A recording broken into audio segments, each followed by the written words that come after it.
Assalamualaikum warahmatullahi wabarakatuh dan selamat sejahtera. Hari ini kita nak lihat bagaimana rekod-rekod iaitu ERPs kita dapat di-upload ke Google Classroom atau Pelantar 5 dan juga boleh juga kita simpan pada folder kita sendiri.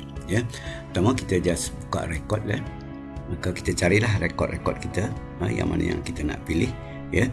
Contohnya katalah saya nak ambil rekod ini dan kita pergi di ujungnya ada perkataan cetak, perkataan simpan PDF dan saya dah tambah satu hantar ke GC.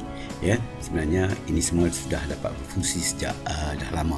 Jadi kita tekan begitu saja, dia akan datang sini. Maka tuan-tuan boleh pilih sama ada nak set penuh MWW, kita boleh baca maklumat sini lah, atau kita nak pilih saja mana-mana yang kita nak RPS nak buat.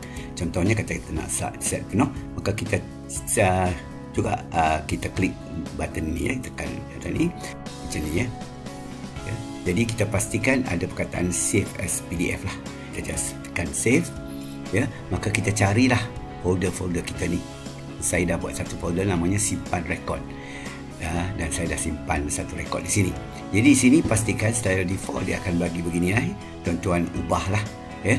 Misalnya saya buat katalah MAT2 kalau sesuainya ialah kita MP1 sesuainya ialah kita namakan balik file yang kita ambil itu ini kita save maka dia dah masuk dah ke dalam local kita.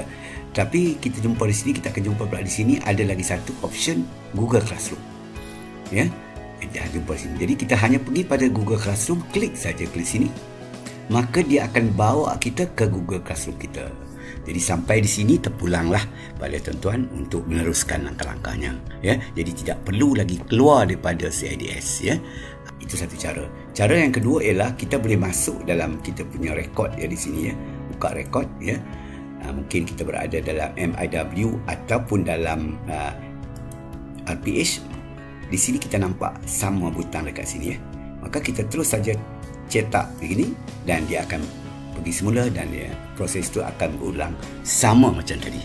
Inilah satu proses yang amat mudah untuk kita muat naik atau upload rekod-rekod kita itu ke Google Classroom atau Pelantar 5 tanpa kita keluar daripada CIDS ini. Terima kasih.